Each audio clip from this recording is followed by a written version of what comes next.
Hello दोस्तों, मैं आपका अपना अनिल मावर आज फिर आपके सामने एक नई कहानी लेकर प्रस्तुत हूँ। किसी शायर ने बहुत अच्छी बात कही है कि मंजिल उन्हीं को मिलती है जिनके सपनों में जान होती है। पंखों से कुछ नहीं होता, हौसलों से उड़ान होती है। एक समय की बात है, एक बाज का अंडा मुर्गियों के अंडे से जा मिला। कुछ समय के बाद मुर्गियों के अंडे में से चूजे निकले और बाज का जो अंडा था उसमें से भी बाज का बच्चा बाहर आ गया। बाज का बच्चा चूजों के साथ ही बड़ा होने लगा। वह उन्हीं के साथ ही दाना चुगता और चू चू करता रहता। कुछ ऊंचाई पर भी उड़ने लगा, लेकिन ऊंचाई पर उड़कर वह नीचे बैठ जाता और चूजों की तरह ही व्यवहार करने लगा।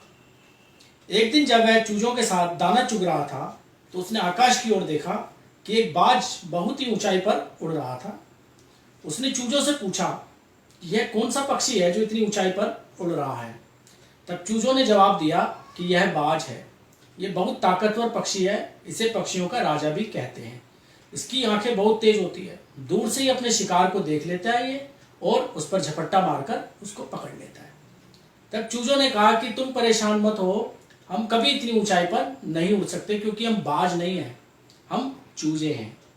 और इस तरीके से वह बाज का जो बच्चा था सारी जिंदगी चूजों के साथ ही खेलता रहा और चू चू करता हुआ अंततः मर गया। ये कहानी यही समाप्त होती है दोस्तों।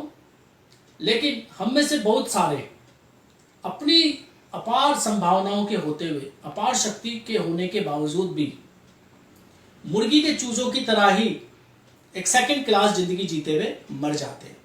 जबकि हम भी बाज की तरह आकाश में उड़ सकते हैं और अपने लक्ष्य को प्राप्त कर सकते हैं। लेकिन हम अपनी क्षमताओं को पहचानते ही नहीं कि हम असंभव को भी संभव कर सकते हैं। तो हमें चूजों की तरह अपनी जिंदगी नहीं जीनी, बल्कि बाज की तरह आकाश में उड़कर अपने मंजिल को प्राप्त करना है। धन्यवाद।